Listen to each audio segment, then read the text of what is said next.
Hello दोस्तों, मैं हूं अंबु। स्वागत है आप सभी का डिफेंस एंड डिप्लोमेट्स पे। दोस्तों, आज हम बात करेंगे अमेरिका और जेलेंस्की यानी कि यूक्रेन के बारे में। बात करेंगे किस तरह से अमेरिका ने जेलेंस्की को मीटिंग के पहले ही झटका दे दिया है। मुझे लगता है कि इस सदी का यानी 21वीं सदी का यह सबसे बड़ा झटका है। अचानक से शिफ्ट हो गया सब कुछ। खैर, अचानक से नहीं हुआ दोस्तों। मैं बार बार हर वीडियो में, हर सेशन में आपसे इस बात का जिक्र करते रहा हूं कि ऐसा ही होगा, देखिए ऐसा ही होगा, और वास्तव में वही हुआ। मैंने आपसे जिक्र किया था कि पुतिन कमिटमेंट करेंगे कि हम यूक्रेन पे हमला नहीं करेंगे। पुतिन ने किया। मैंने ये भी जिक्र किया था कि पुतिन तब तक समझौता को के लिए राजी नहीं होंगे जब तक नाटो, चाहे यूक्रेन या अमेरिका, ये लिखित दे कि यूक्रेन नाटो में शामिल नहीं होगा। कहा था ना। और तीसरी बात मैंने कही थी कि पुतिन ये भी ऑफर रखे हैं, पुतिन ये भी बात मनवाएंगे कि जिस जमीन को पुतिन ने कब्जा कर लिया है वो खाली नहीं करेंगे। दोस्तों, सेम यही ऑफर पुतिन ने दिया हुआ है, जिसकी मैंने कल चर्चा किया हुआ था। आज खबर ये आती चूंकि आज जेलेंस्की और अमेरिका के राष्ट्रपति डोनाल्ड ट्रंप की मीटिंग होने वाली है। इस मीटिंग के पहले ही डोनाल्ड ट्रंप ने ये बम फोड़ दिया है, झटका दे दिया है तगड़ा वाला, कि जेलेंस्की को अगर युद्ध रोकना है तो उसे नाटो का मेंबरशिप नहीं मिलेगा। जाओ, पहली बात। दूसरी बात, वो कहता है कि क्रीमिया को हम मान्यता देते हैं कि रूस का भाग है। असल में क्रीमिया को तो रूस ने 2014 में ही कब्जा कर लिया था, उसे रूस का भाग में शामिल भी कर लिया था।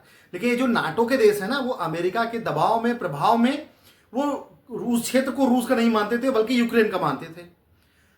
अब वो क्षेत्र जब अमेरिका खुद कह रहा है कि ये रूस का है तो बाकी लोग क्या ही कर लेंगे। दो हो गया। तीसरा, कि जो लुहांस्क और डोनास्क वाला क्षेत्र है उसमें जो मैंने आपसे चर्चा करी थी कि जहां तक वो जीत लिए वो तो ठीक है, और जो वो 25% नहीं जीत पाए हैं क्षेत्र, वो भी संधि में इनको वापस चाहिए। और नीचे का जेपोरेजिया और खारसेन वाला जो इलाका है वो जो जितना जीते उतने तक ही रहेंगे। यानी कि जो पूर्वी यूक्रेन है, जितना रूस ने कब्जा कर रखा है वो पूरा का पूरा उनका हो जाएगा। सी ऑफ एजॉब पूरी तरह से रूस का हो जाएगा। क्रीमिया पूरी तरह से रूस का हो जाएगा।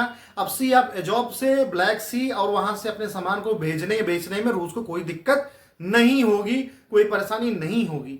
मैं बार बार कह रहा था कि पुतिन बहुत माहिर हैं, बड़े खिलाड़ी हैं, 25 साल से अंतर्राष्ट्रीय संबंधों में वो सक्रिय हैं, तो वो ट्रंप को अपने झांसे में ले ही लेंगे। और हुआ यही, ट्रंप को उन्होंने अपने झांसे में ले लिया।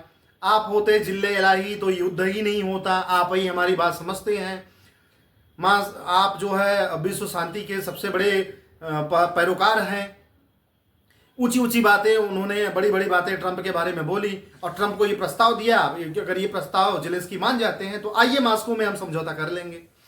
अब दोस्तों, ट्रंप भी राजी है मास्को जाने के लिए, जिसकी चर्चा पहले हो चुकी है, अब सभी लोग जानते हैं।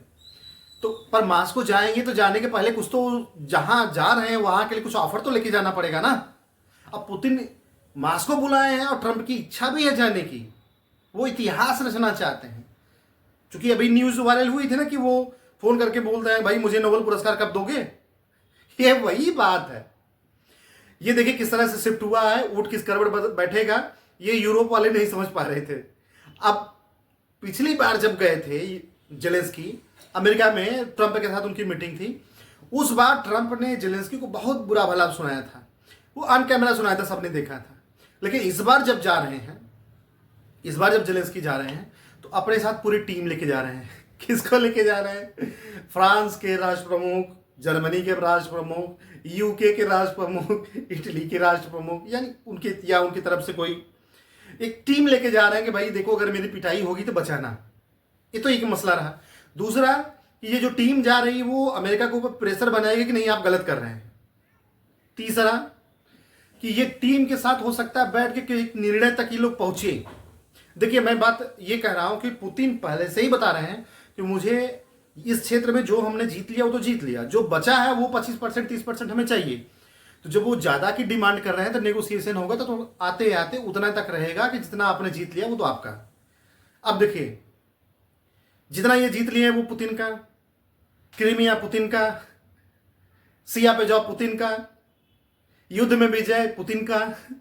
और जब इतना सब हो जाएगा, डील हो जाएगा, तो पुतिन कहते हैं भैया इनको नोबेल पुरस्कार मिलना चाहिए शांति के लिए। बस इतनी सी बात के लिए इतना सब बखेड़ा हो रहा था। और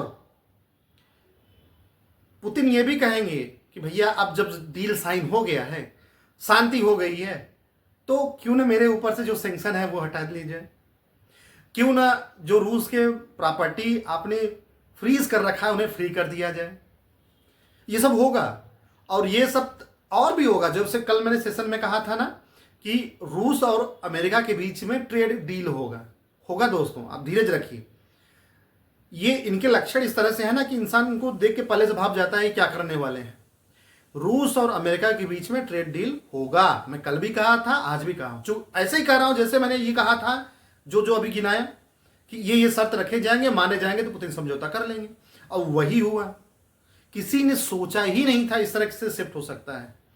देखिए कैसे इंटरनेशनल गेम चल रहा है, कौन किस पाले में किसी को पता ही नहीं है।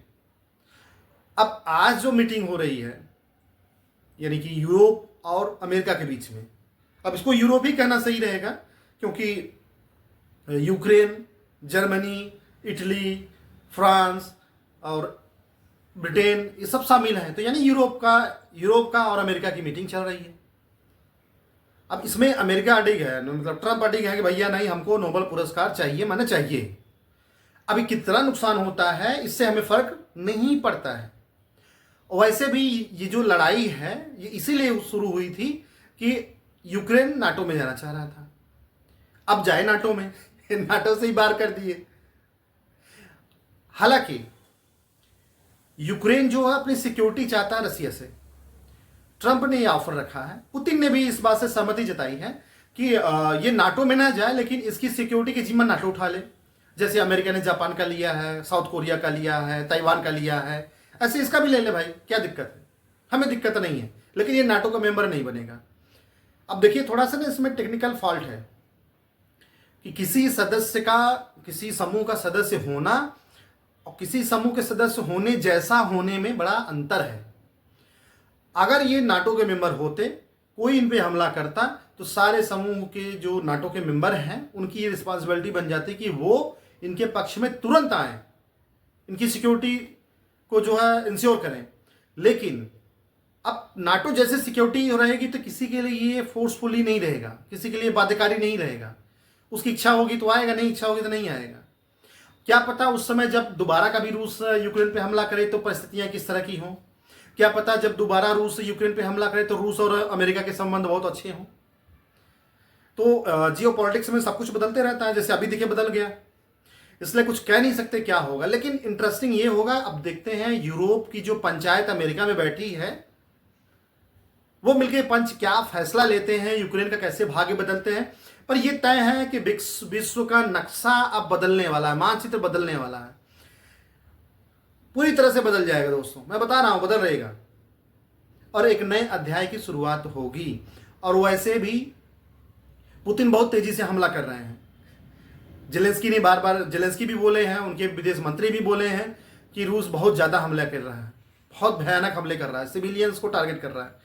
इसका ये मतलब है कि रूस हमले कर रहा है और तेजी से आगे बढ़ रहा है। उसे चाहिए कि नेगोशिएशन हमें करना है तो जितना कब्जा कर ले उतना सही। तो ये रहा दोस्तों, ये आज का हाल रहा। मुझे मतलब कि ये अंदाजा पहले से ही था कि इस तरह से कुछ हो सकता है, इसलिए मैं बार बार लगभग हर वीडियो में बात कहूँ, आप मेरे सारे वीडियोस को देख सकते हैं, सब में मैंने यही तर्क रखे हैं कि ये 3 शर्तें अगर अमेरिका, यूक्रेन या नाटो मान ले तो रूस युद्ध बंद हो जाएगा। यही बातें पुतिन ने ट्रंप से कही, ट्रंप ने आज इसको खोल दिया है। अब देखते हैं यूरोप और अमेरिका की पंचायत में क्या फैसला आता है, फिर हम उस पर डिस्कशन करेंगे। तब तक हमारे वीडियो को आप देखिए, लाइक करें, सब्सक्राइब करें। धन्यवाद।